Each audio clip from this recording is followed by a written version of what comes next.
are very impressive, sir. So let me say that first and foremost. Thank you. For those of you who are unfamiliar, Brian Marcus, hospitality specialist from Global Hospitality. He has traveled this world and left a little bit of his charisma in each place that he's ventured to. So hopefully we have some left for us today, by the way.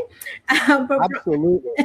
Brian Marcus heads up Global Hospitality's private club services branch. He has over 3 decades of a career in club and hospitality management, F&B, which you'll have to tell us about, wine and expertise in hotels, restaurants, and resorts in several countries. With over 10 years in club management experience, including the most recent assignment as assistant general manager of a prestigious 4,000 member American club in Tokyo, he has a deep knowledge of club governance and operations, as well as an understanding of what is needed to succeed in a club, which is really crucial.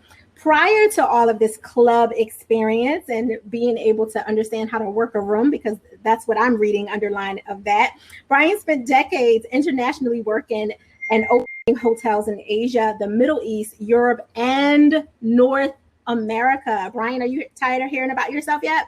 Yep. But it doesn't sound like me. It's so impressive. From mega big box convention properties to some of the world's most elite and luxury hotels and internationally acclaimed amusement parks, resorts. Brian is accomplished, recognized, and respected in hotel authority.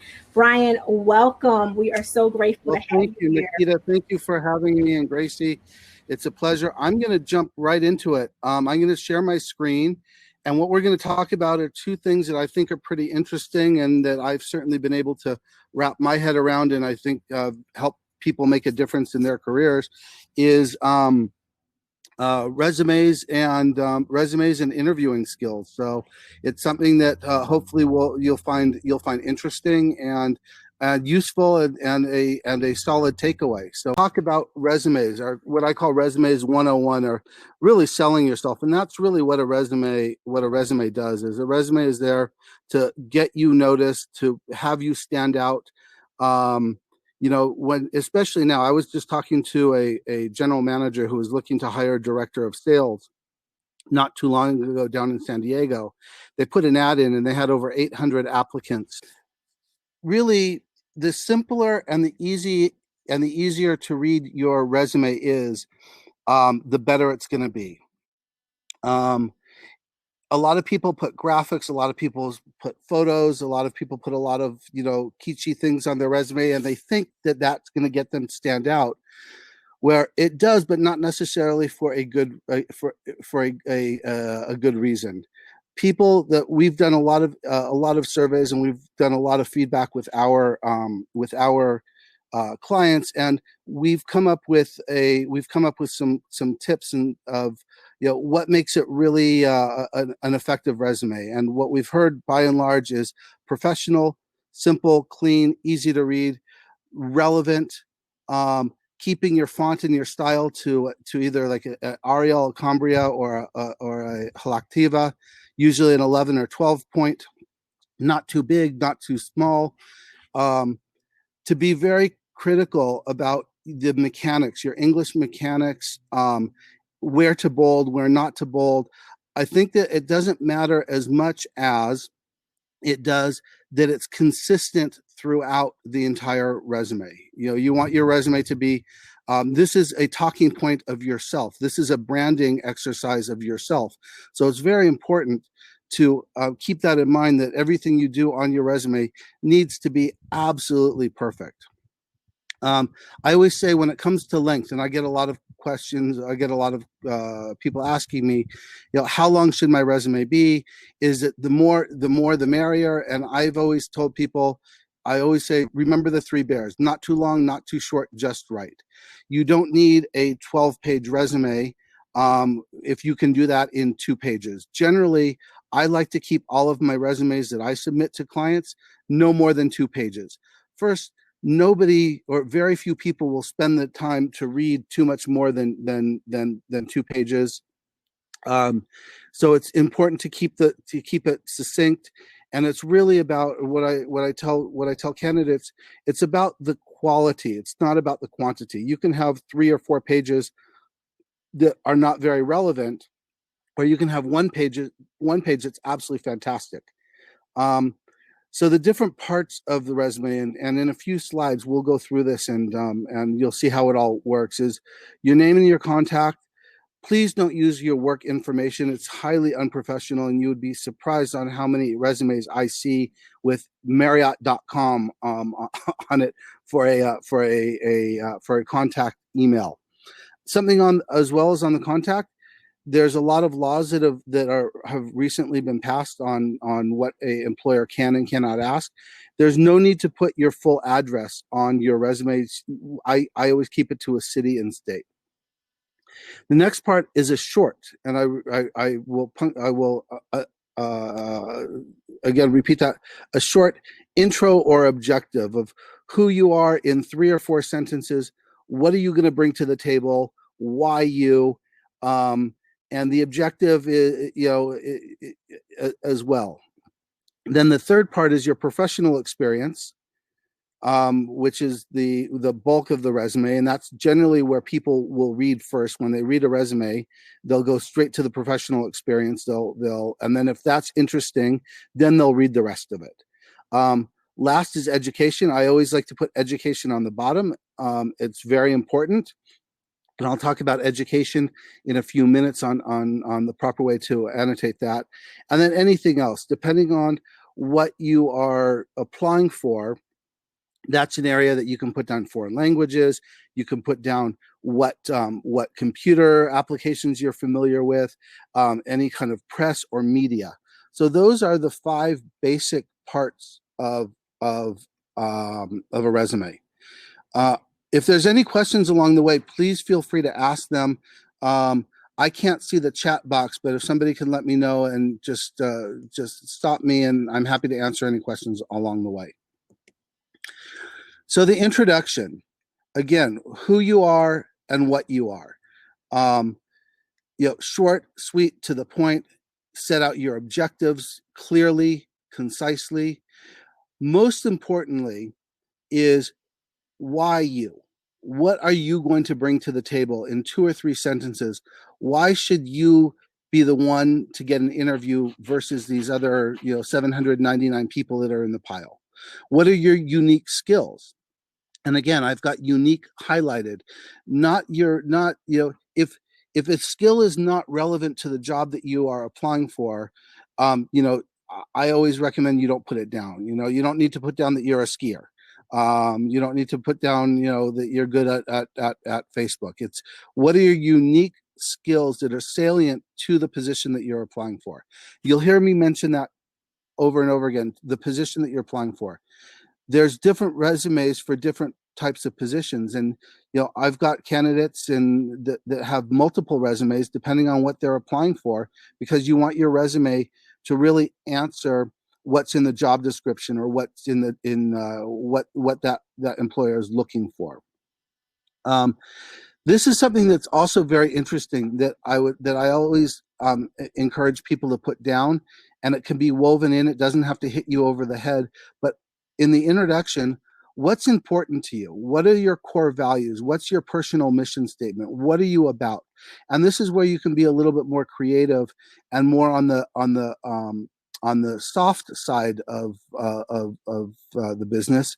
And this is something that really, especially in this day and age where corporate culture is so important, if you have corporate values, or if you've got your core values that match those of the corporation, and you can do a little bit of research ahead of time of what those core values are, that looks great. And this is where you put down your strength, your integrity, all of those great buzzwords do very well in this area. So that's kind of the introduction.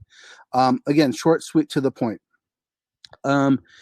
People ask, is there a best way to do the dates? Is it 1/1/2007, January 2007, Jan 2007? it doesn't really matter as long as they are consistent. I've seen a number of resumes that start doing the dates on one way, then they morph into doing another way, and sometimes they go into a third way. It's just sloppy, and it's not a great representation of yourself. For the company information and the position information, if you're in, I deal specifically with the hotel, with hotels and private clubs, so this is all relevant to that. However, this is completely interchangeable. If you're looking at something in the events, you know, what kind of events have you done? What size of events? I've done events up to 10,000 people. I've done events up to 500 people. What type of events do you do?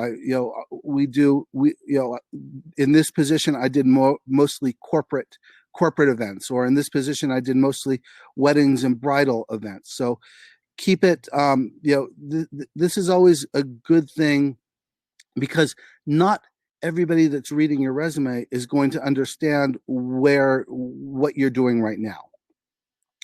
So this is a great way to let that person know this was a hotel of 850 rooms. It was mostly families and weekend travelers. Any accolades that you that your company has. This is a great place to put in accolades. This is a Forbes 5-star hotel. This is a AAA 4-star hotel. Your location. Anything, the number of staff, if you're applying for a managerial position, the number of staff you direct. And I like to do this all in 1 or 2 sentences to give the reader an idea of what that position really was, because next goes into what you actually did. And I've always steered, if you're applying for a sales manager, anybody that's going to be hiring you, they understand what you do as a sales manager. They understand what your daily tasks are. So instead of putting underneath where you've got your entry, instead of putting in your job description, the best thing to do is put in what are your accomplishments. And how I do this and how I coach, when I do resume coaching, I'll ask a candidate, okay, if I asked you when you were at ABC company, what are the 3 things or 4 things that you are, what are your proudest moments or your proudest accomplishments? This is a time for you to sell yourself. This is a time for you to brag and for you to be the best that you can be. So in this, this is not just for hospitality. This goes across the board for any type of business. So for example, in the last 3 years, my division exceeded its goal by 7, 12, 15% consecutively.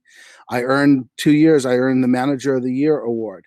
This is, again, going back to what are your proudest accomplishments that will translate to, and this is what the important key is, or the linking key is what did you do in this job that's going to be interesting for me as a hiring manager that you're going to bring to the table? And so when I look at something like this, even just with these 2 bullet points, clearly they are goal oriented. They like meeting their goals or exceeding their goals in this case. They're numbers savvy. In order to exceed your goals, you need to be able to be a team player.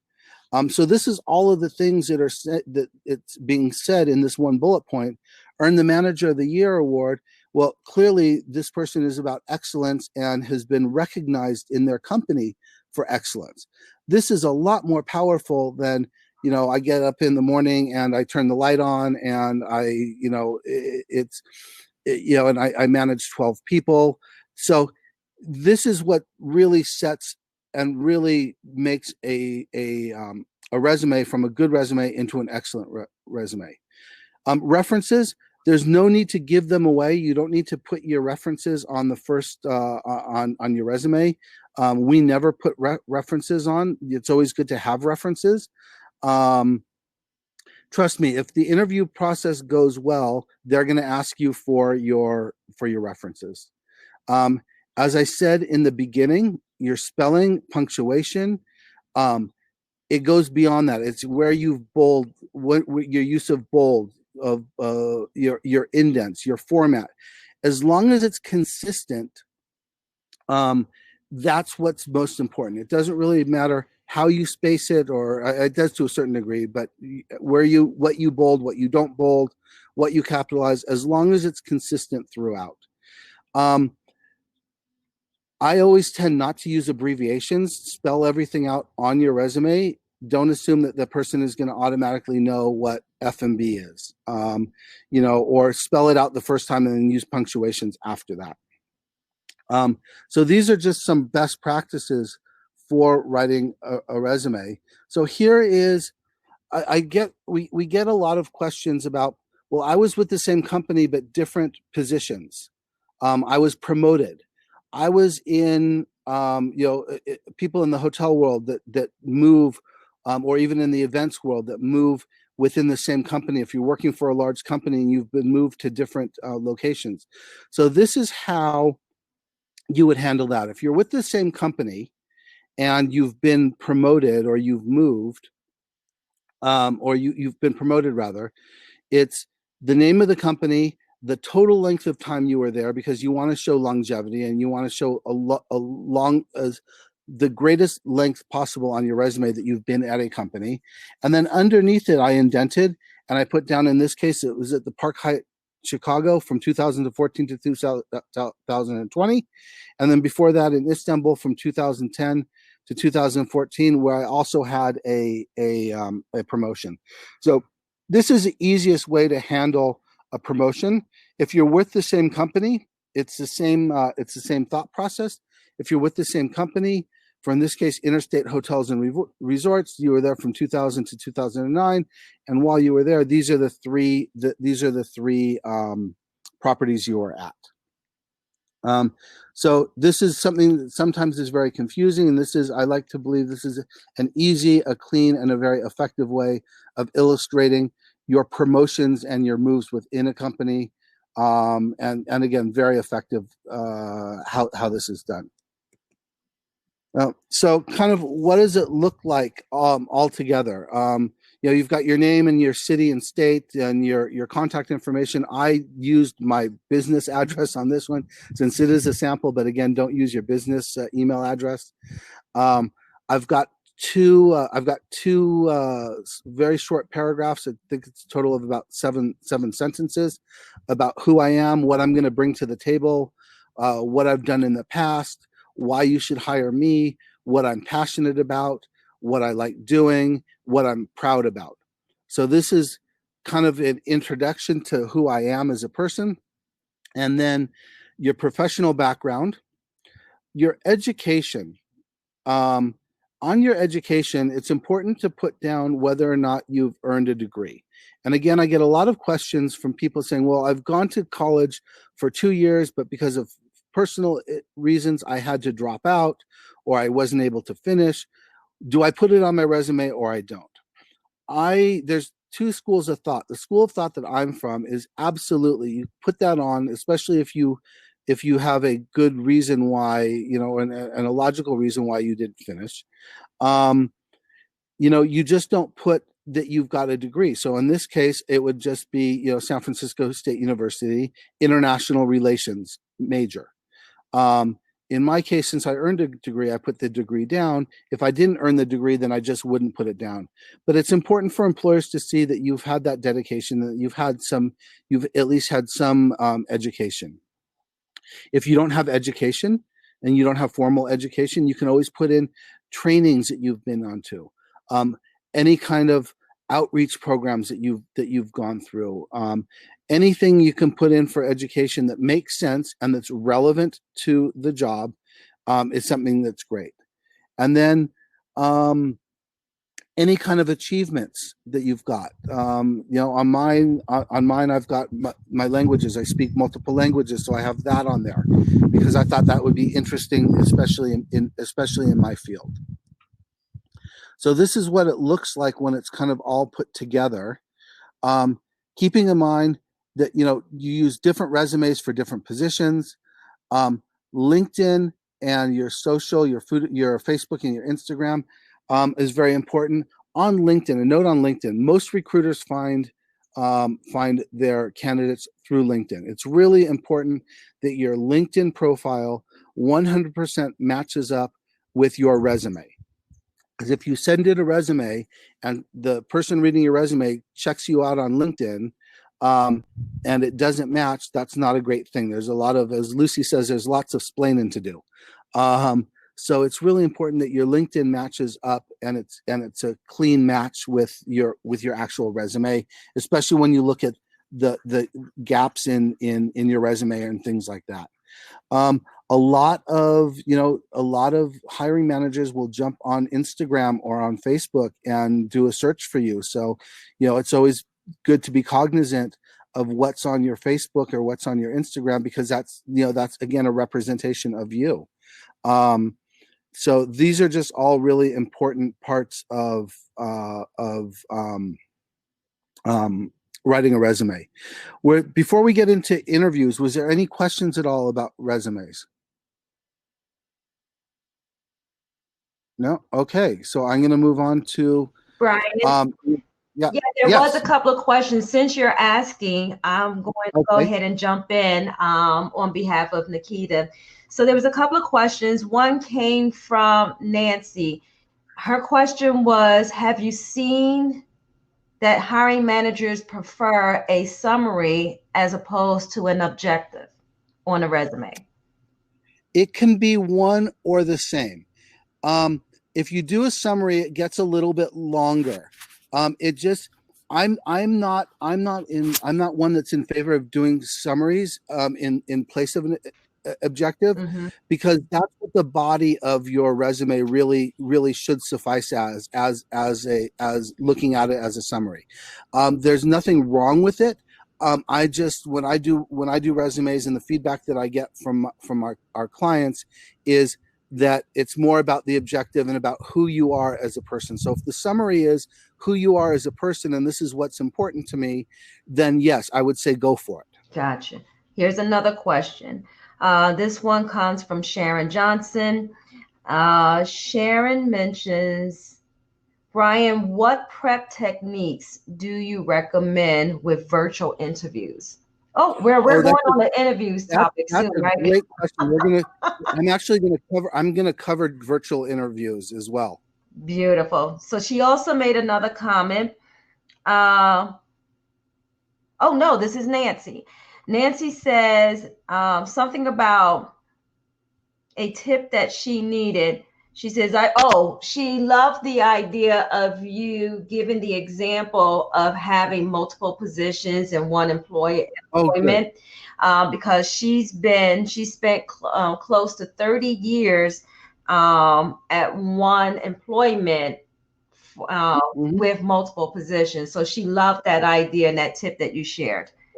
Great. And at the end of this, my email address will be at the end, or anybody can email me. And if you need help individually on your resume, if you are part of this program, I'm happy to give you some free help on making your resume as best as it can be. Absolutely. So, and they can also visit your exhibit booth for all that contact information as well, too. Exactly. All right. I will bow out.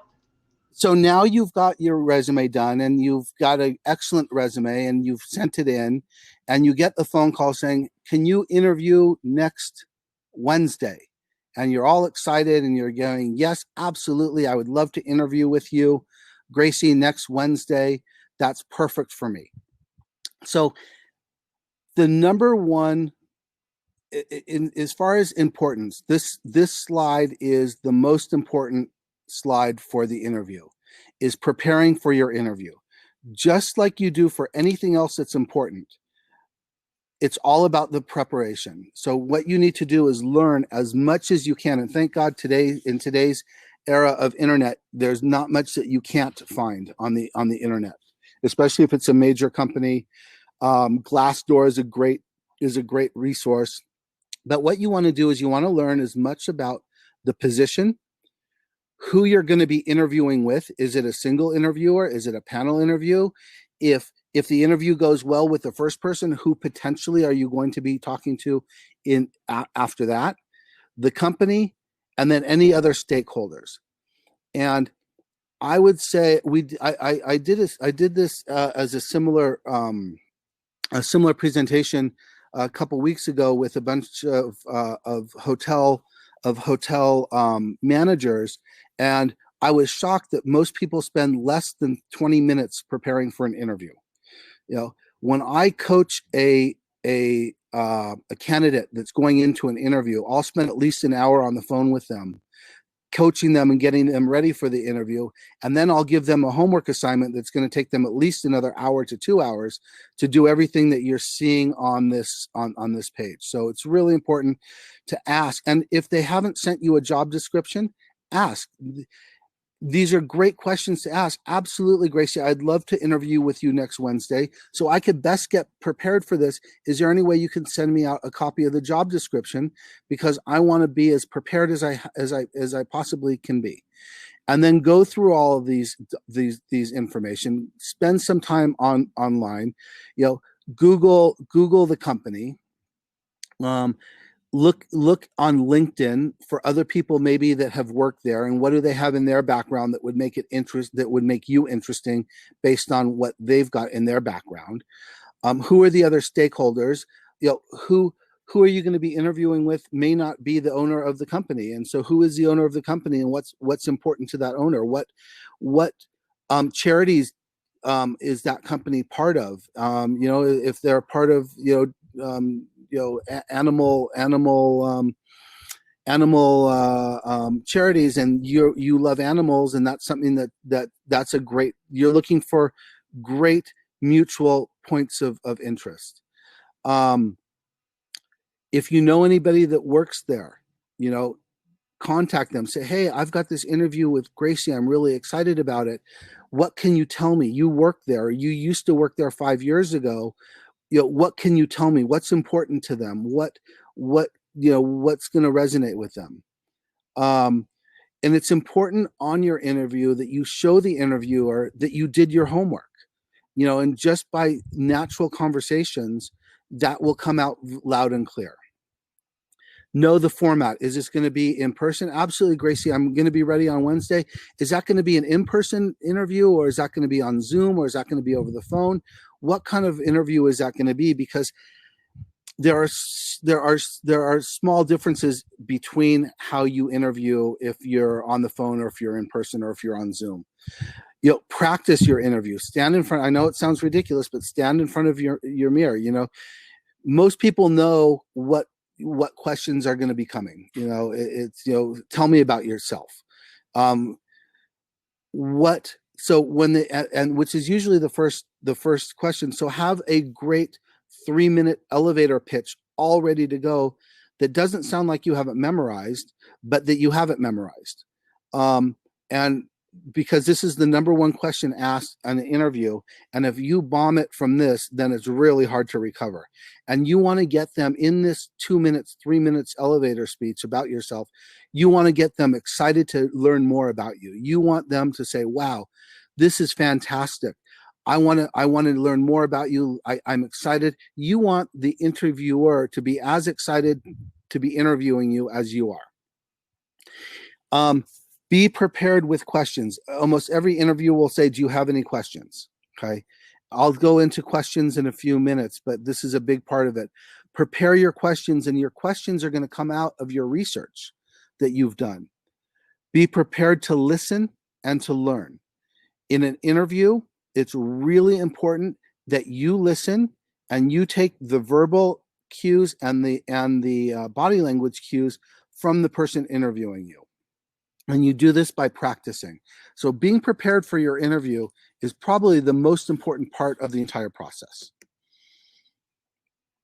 So this is, again, more hotel related.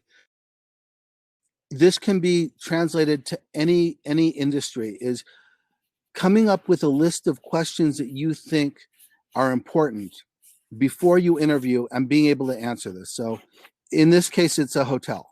Is this a hotel or restaurant company? How many properties do they own, and how many manage? Where are they located? How many do they have? Are they all in the US? Do they have international? How is very important. How has business been for them? because this is going to show that you've done your research, you're switched on, and that you actually care. How many employees? Has the company been doing any downsizing? Is there turnover? What are the names of the key management staff? Most websites will have this. How is the property doing? And again, if you switch the word hotel to any other, pretty much any other industry, these are all interchangeable. So again, this goes back to be preparing for your interview. And once you can answer questions that you think are going to be important, then you know that you're ready for the interview. During your interview, be early, be yourself, be honest. Be honest is probably the most important. Do not absolutely listen to the question and do not answer what they think you want to hear, but what you actually think. A skilled and a good interviewer will be able to tell within the first 2 sentences if you are trying to answer their question to what you think they want to hear or what you actually think. This is a mistake. This is a mistake that happens a lot in interviews. Okay, if you've had an issue with a former employer or with a former job, never criticize, never put them down. It's absolutely one of the worst things you can do in an interview. Don't do what I'm doing right now in my presentation. Don't overtalk. And again, read the body language, pay attention, turn your phone off, or even better, leave it in the car. Especially for younger generations that their phone is another appendage. The last thing you want, and this is whether you're in person or you're on the phone, you don't want your phone going off. And dress for the job. Okay? Not everything is a suit and tie or ladies equivalent anymore. If you do your research, you know exactly how you should dress. I always recommend you dress a little bit more upscale than that. But you also don't want to be too upscale. You don't, if you're interviewing for a position that's going to be in jeans and a t-shirt every day, you don't want to necessarily wear a suit and a tie. You also don't want to wear jeans and a t-shirt, but you dress for the job that you want. And we get that question a lot. We do a lot of coaching on what to wear for an interview. Okay.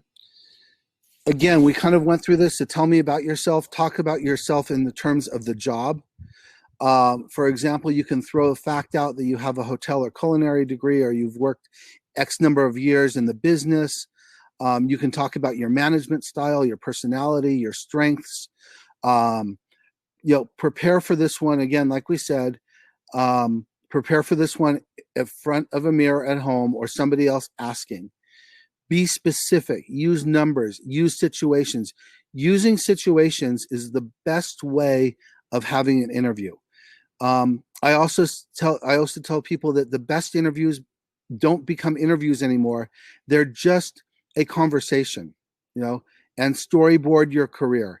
Make sure that you've got, if you don't have your resume memorized, which you should have your resume completely memorized.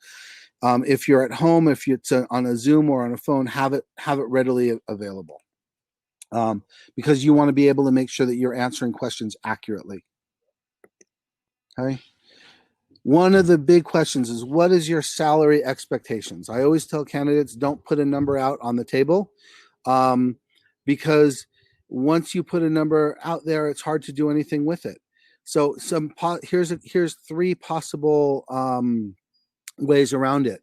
I'm very excited about the possibility of joining your team, and if you decide that I'm the best person for the job, I'm sure you're going to make me a fair offer. I'm enthusiastic, and so far, from what I've seen so far, I'm interested in learning more. I'm sure at that point we'll be able to answer that question. I'm not quite ready yet.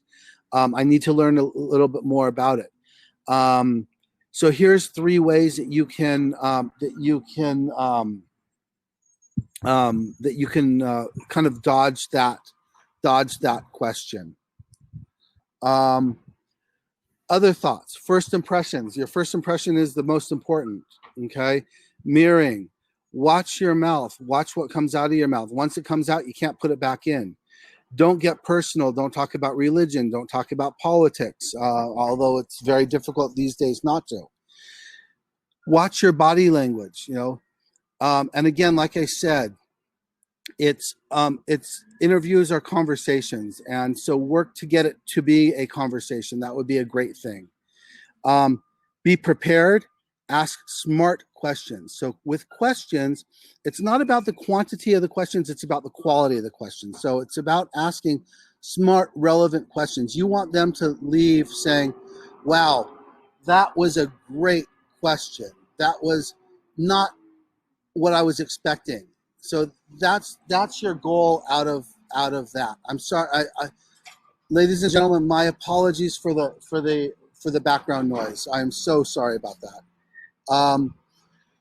After your interview, a thank you note. A thank you note is necessary. I'm so sorry. I'm so sorry. A thank you note is necessary.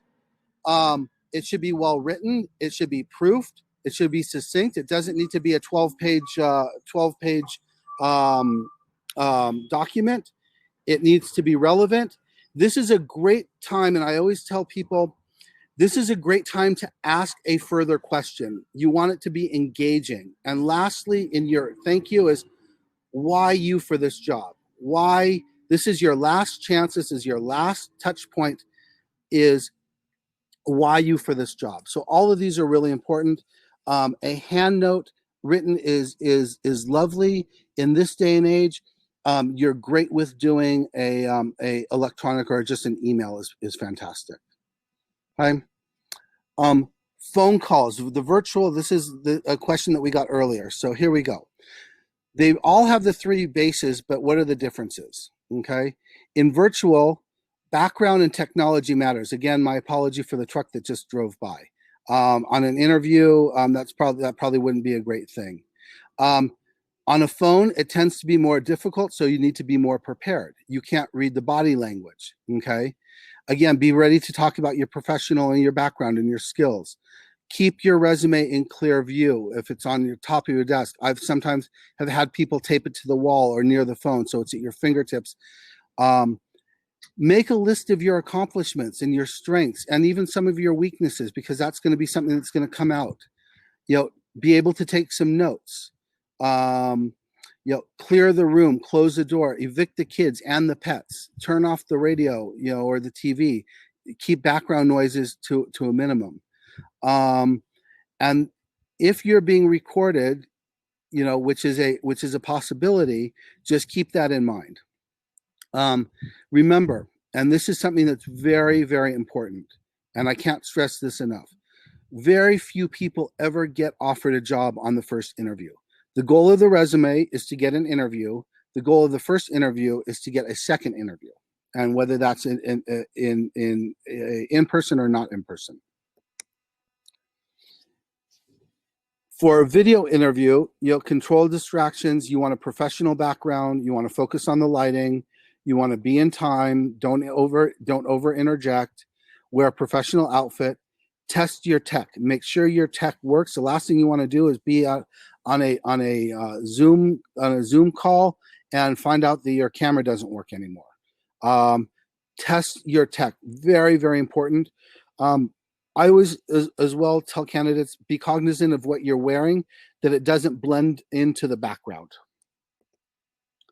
And those are just some tips. This is my information. I hope you found this. Hang on, let me stop sharing. I hope you found that relevant. Are there any questions? Hi. We do have a couple of comments and questions in the chat. So backing up just a little bit, I think you already heard Nancy said that was a tip that she needed earlier, being at the company for over 30 years. Sharon said that's a really good tip about resumes and LinkedIn. A couple of people looks like they understood the type of summaries you were talking about versus objectives. Gracie actually said, wow, that's crazy. First sign of someone not to hire. So that was such a good tip. Being in a space of negotiation was really important. And one valuable takeaway was, and actually I put a hashtag to it that you said, test your tech, which was crucial. So yes, one kind of, I guess I would say final question, because you answered so many throughout the interactive presentation that you did, was about assessments or quizzes that you can use to help identify when you are a person who's in transition. So you might be, let's say, I'll just pick on me. I'm not in transition, but let's say I was. I'm a licensed clinical social worker, a sex therapist and trauma specialist by profession, and then I transitioned into the personal development and coaching space. But had I not been doing it as an entrepreneur and was going after maybe like a talent and acquisition position inside of a hotel, at a company, are there some assessments or quizzes or things when you're nervous about how to take your one skill and, kind of flip it over? Are there things you recommend? Absolutely. And that's really, Nikita, that's really interesting. We're getting a lot of requests from clients that are outside of the hotel and hospitality industry. They are in big industry, they're in law, they're in finance, and they want hospitality-minded people to lead up their customer touch point. Whether that's your director of staff, whatever that position is. So we're seeing a lot of people transition from hospitality into others. And so it's just really being aware of what that job is going to entail and what do you have in your toolbox that, okay, I'm a hotel person, I'm a food and beverage person, I'm a customer service person, and I'm applying now for a job at a law company, at a law office. So what from my arsenal is going to resonate and going to be relevant to that employer, and that's what you carry through. Most companies have assessment tests. Again, answer them not how you think they want you to answer them, because if you do, you're gonna screw it up. Trust me. Answer it from your heart. Answer it from your brain. Answer from your truth. I hear that really well. So last question was, when bragging is a mindset challenge, because you mentioned, one of the unique things to put in your resume are your actual accomplishments that you feel really good about and are obviously honest and true. But a lot of people have challenges with highlighting those kind of bragging points, even when it's relevant. Is there something you encourage them to work through? Yeah. So what I do is when I do resume coaching with a candidate, I will literally ask them that question that I flashed up. I say, okay, Nikita, in this job at XYZ company, tell me about the 3 proudest moments that you ever had. Tell me about the 3 things that made you an outstanding employee at that company. And that's what goes on your resume. Not that you again, came in and you checked your email and you turned the lights on, and you made sales calls, and you did outbound sales calls, you did inbound sales.